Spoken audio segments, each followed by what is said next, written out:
Je vous remercie, Monsieur le Président. Monsieur le Président, une fois n'est pas coutume, je vais commencer ce que je n'ai jamais fait par répondre à quelques-uns de mes collègues. Je le dis parce que dans cet hémicycle, nous avons toujours eu des débats civilisés, des débats de très haute facture. Mais à ceux-là qui ont pensé qu'en s'attaquant à des collègues députés comme eux, ils ont fait œuvre utile, ils se trompent. Surtout que, quand on est chrétienne, qu'on est en carême, qu'on a décidé de citer la Bible, qu'on la cite correctement. La Bible dit, et exactement elle dit, que ce sont les derniers qui seront les premiers, et pas que les premiers seront les derniers. À ceux-là qui ont dit qu'ils ont un maquillage, un démaquillant, ce démaquillant, il est sale. Je les ai connus à l'étranger plus posés et plus responsables que cela. Ce n'est pas le micro qui fait la personne, ce sont les idées et le comportement qui font la personne. Cela dit, Monsieur le Président, parlons de la loi. Parlons de la loi et parlons des deux lois.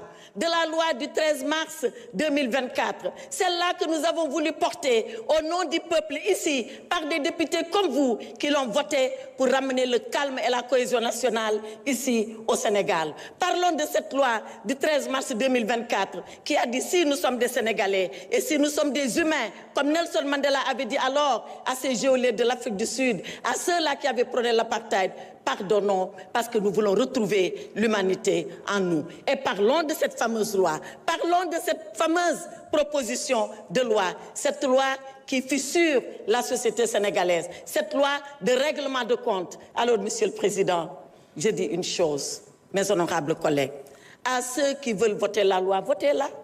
Mais je rappelle que ceux-là qui voulaient l'abroger étaient là, à ce pupitre.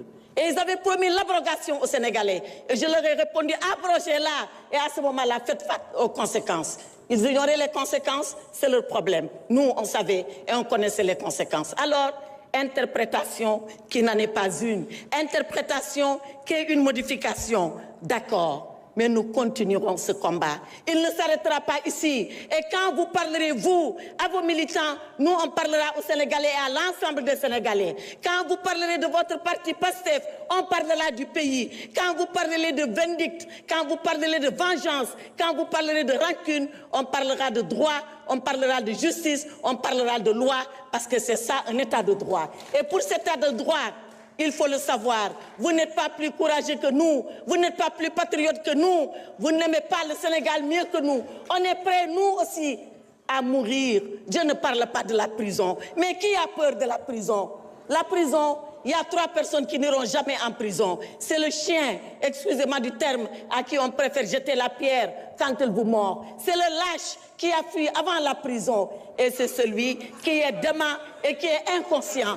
Alors, chez nous, il n'y a ni chien, il n'y a ni lâche, il n'y a que des courageux. Et quand il s'agira de mourir pour le Sénégal, on est prêt à mourir pour le Sénégal. On est prêt à aller pour le Sénégal. Alors, vos leçons de courage, gardez-les pour vous. On n'en a pas besoin. Vos leçons de patriotisme, gardez-les pour vous. On n'en a pas besoin. Vos leçons que nous aimons plus le Sénégal.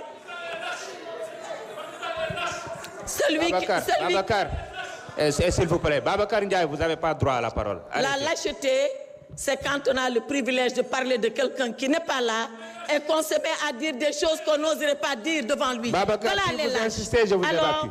Je prends le peuple sénégalais à témoin. Arrêtez. Et je dis à ce peuple vaillant, je dis à ce peuple courageux, je dis à ce peuple qui jamais n'a oublié son histoire, regardez ce qui se passe ici, à l'Assemblée nationale. Et demain, l'histoire le notera. Demain, surtout, la vérité éclatera. Faites ce que vous avez à faire. On continuera de faire, nous, ce que nous avons à faire. Combattez et on combattra pour la vérité et on va se retrouver. On se retrouvera et on se retrouvera dans le vrai. Seule la lutte libère, mais seule la vérité libère. Et libère plus que la lutte. Et le Saint-Coran l'a dit, et je termine par là, Monsieur le Président, alayhi sallahu bihakmil hakimin. Dieu est le seul juge et Dieu jugera en tout.